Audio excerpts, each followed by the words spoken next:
Good morning, everyone. Good morning, UTLA family, parents, and community members. I want to open by acknowledging the traditional Native inhabitants of this land in honor of Indigenous Peoples Day this week. This land on which I inhabit is physically situated in the original ancestral homelands of the Tongva people. We pay respect to the Tongva and all Indigenous people, past, present, and future, and their continuing presence in the homeland and throughout their historical diaspora. Acknowledging the traditional Native inhabitants of the land at all public gatherings is part of the Honor Native Lands call to action. And it's a call to action year-round, not just on one special day. Acknowledgement is a simple, powerful way of showing respect and a step toward correcting the stories and practices that erase Indigenous people's history and culture, and toward inviting and honoring the truth. We'll put a link to a video on the call to honor Native lands in the chat. Today, we'll be talking about the new memo on assessments from the district, bargaining for the reopening of schools, and our full-on sprint to Election Day and our fight to pass Proposition 15 and elect Scott Schmerelson and Patricia Castellanos. Okay, now on to updates on crisis distance learning. First, a quick reminder about the agreements we reached last week with LAUSD that paved the way for voluntary in-person tutoring and testing for students in need. This is good news for our most vulnerable students. Participation is entirely voluntary, of course. We'll repost those agreements in the chat below. Testing continues to be a tough issue in our virtual world. This week, LAUSD released its policy for required assessments for 2020 and 2021. Please check our website and member emails for details. Remember, if at any time during an assessment you feel that there has been a breach in security, you should, just as you would in an in-person situation, calmly stop the assessment and inform the student that the test will resume accordingly.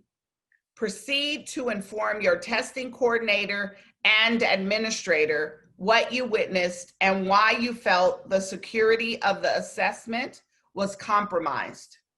Refer to the district's guidance on one-on-one assessments and breakout rooms.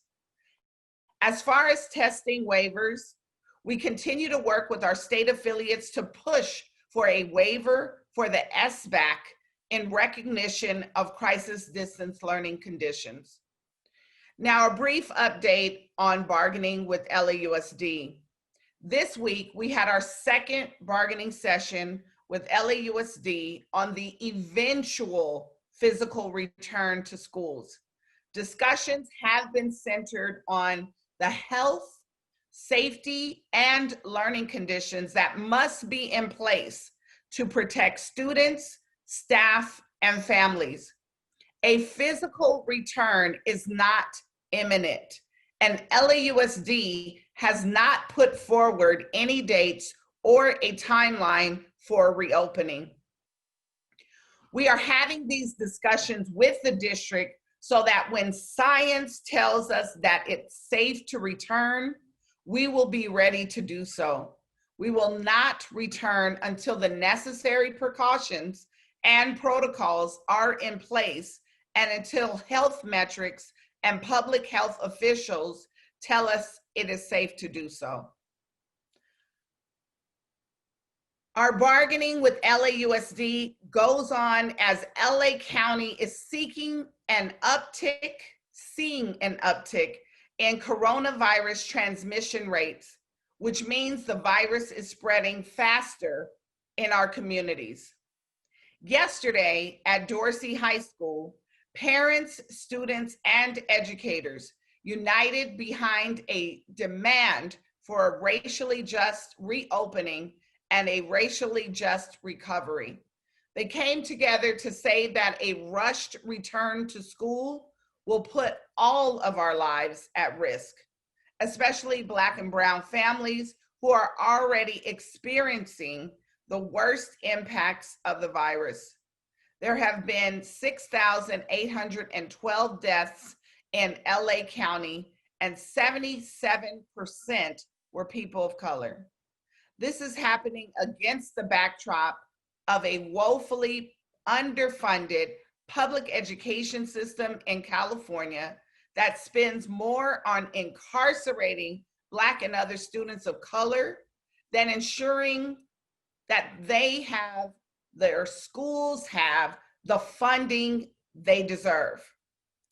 Dorsey High student O'Shea Shelton said that a return to in-person learning cannot be a return to the status quo. O'Shea does not want to return to 40 students in a class. That's a number that was way too high in the best of times and is simply now dangerous. O'Shea gave voice to student need for more school nurses and mental health support, and not wanting to be criminalized by school police when she returns. Our communities are in deep need, and groups like ACE, Students Deserve, and Reclaim Our Schools LA are united with UTLA in uplifting parent and student voices and organizing for the recovery we need. As Los Angeles moves toward a recovery, we must fight to ensure that families do not go unhoused, malnourished, without health care, and that our schools exist to educate our students and not police and persecute them. Virtual site visits with UTLA members are one of the best parts of my week. I value the chance to hear how things are going during crisis distance learning, to listen to struggles and successes, and to deepen connections on where we as a union are headed in our fight for public education to survive and thrive after this pandemic. It's so impactful to see the faces of the folks doing some of the most meaningful work in society right now, keeping it all together for our children. Thank you to Paty Elementary and Chapter Chair Janelle Allen for putting together this site visit, and for the fantastic staff who had prepared questions for me. In a visit with the staff from Avalon Gardens Elementary, we had a frank discussion about the anxiety and stress involved in crisis distance learning, and always feeling at the mercy of technology. Chapter Chair Bridget Andrade is doing a fantastic job at Avalon. And shout out to Dietrich Brown, who is taking extra classes after school is over on my PLN. In a meeting with the 122nd Street staff, led by Dynamo Chapter Chair Juliet Bramble Clark, it was great to see my Laces high school friend, Azana King, and to Miss Rivera. Keep your head up. You are doing a great job. Don't forget that. My final visit this week was to 135th Street Elementary, where Chapter Chair Jennifer Albert Gonzalez is working with a great crew. Stephanie Anderson spoke for so many of us when she said that crisis distance learning has changed the way we teach. And Matthew Ginsburg said we can't go back to how it was, even though some people in the district continue to think we should be doing things just like we did before. It was great to reconnect with Mr. Ginsburg, who I used to teach with at Angeles Mesa Elementary. If your school would like a virtual site visit, have your chapter chair contact your area rep and we'll set something up. And this is for all of you California state preschool program teachers out there. I've been working with your colleague, Ernestina Wadagai, on a special virtual meeting for CSPP teachers on Tuesday, October 20th at 3 p.m. We're emailing info to CSPP teachers, and you can also email webmaster@utla.net to get Zoom links to the meeting. We'll put that email in the chat below. This meeting is a great chance to take on issues specific to CSPP teachers and to connect with CSPP colleagues from across the district. Please join us, and the link will be in the chat below. With mail-in ballots in homes and record-breaking 1 million votes already cast in California, I want to again emphasize the importance of Proposition 15 to educators, parents, students, and all voters. If Proposition 15 passes, it would fill a substantial hole in the huge state budget deficit brought on by this pandemic-induced economic crisis. Unless that deficit is filled, our members and schools face potentially devastating program cuts starting in the next 2021-22 school year. Many of us remember how the Great Recession of 2008 to 2010 resulted in thousands of educators being laid off, especially from schools serving our neediest students. As things stand right now, this recession is even more severe. There will not be one fix. While Proposition 15 wouldn't go into effect until 2022-23, it would provide an ongoing, sustainable stream of property tax revenue from the richest corporations in the state that have not been paying their fair share. Its passage would also allow districts to count on that revenue in their multi-year budget planning. And of course, UTLA leaders understand that we need to organize a fight for more state and federal revenue to prevent program cuts starting next year. Proposition 15 is the first arrow in our tax the rich quiver to save public education, healthcare, and other needed services. Let's all make sure it passes so we can move on to the next fight from a position of strength. And when we pass Proposition 15 and secure that infusion of funding, we need to have allies on the school board who will target that money to support our schools and students. That means electing Scott Schmerelson and Patricia Castellanos to the school board in November and defeating their opponents who are bankrolled by out-of-town privatizers. That link is in the chat below. Now, I want to talk to the folks out here who haven't signed up yet for a UTLA phone bank for Prop 15 and for Scott and Paty. Why haven't you joined us? That may be the question. Let me demystify a UTLA phone banking session for you. It starts with an orientation session. You'll be on a Zoom room with educators from across LA. One of our amazing political team members will talk you through the simple technology that you'll use. And you'll be given talking points and sample scripts to guide your conversations with voters. The calling system is incredibly easy to use. And it can't be said enough.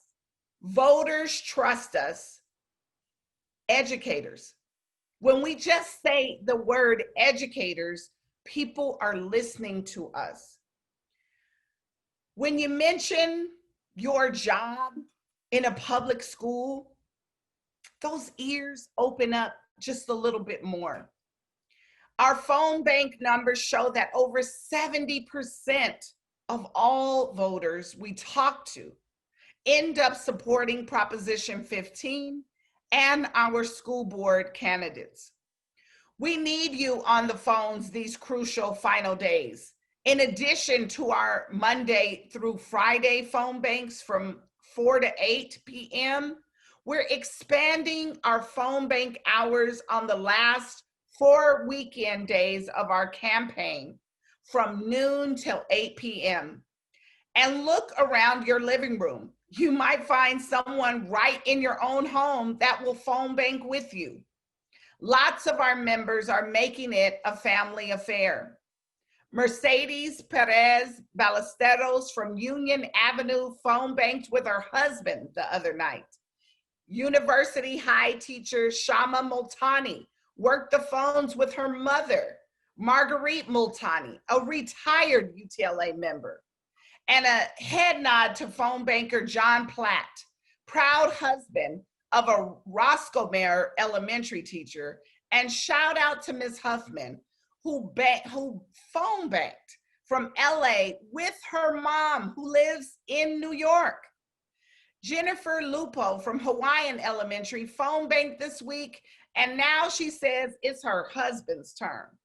That's right.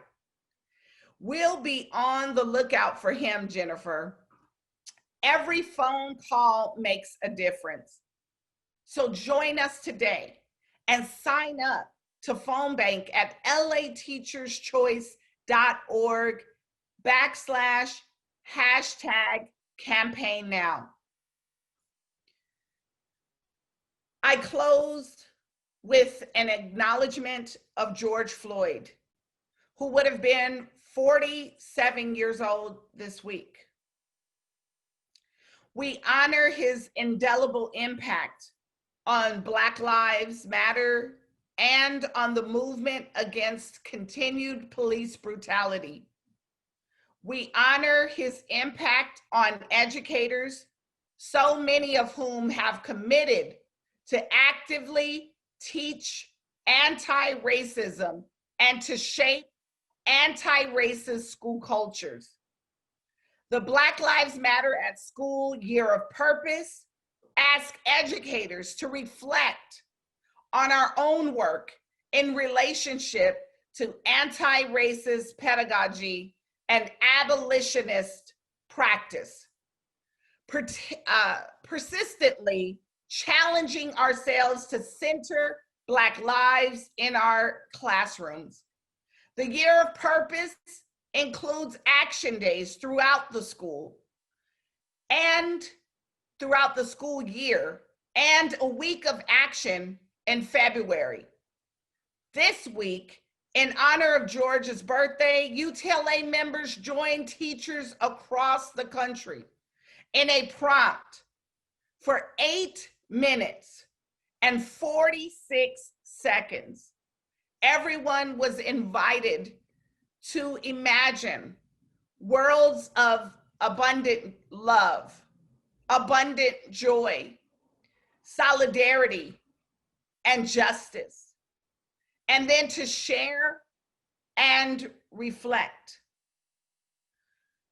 What must change in order to realize the worlds you envisioned. Future action days for the Year of Purpose include November 20th, Transgender Day of Remembrance, and December 3rd, International Peoples with Disabilities Day. The Year of Purpose is a time for us all to lean into this work. We have to continue to show up for our communities, our babies, and ourselves. We need to stay in the streets and lifting our voices to demand justice. This is our moment to be bold and create the world our students deserve. Stay safe, stay strong. UTLA, be well, because together we rise.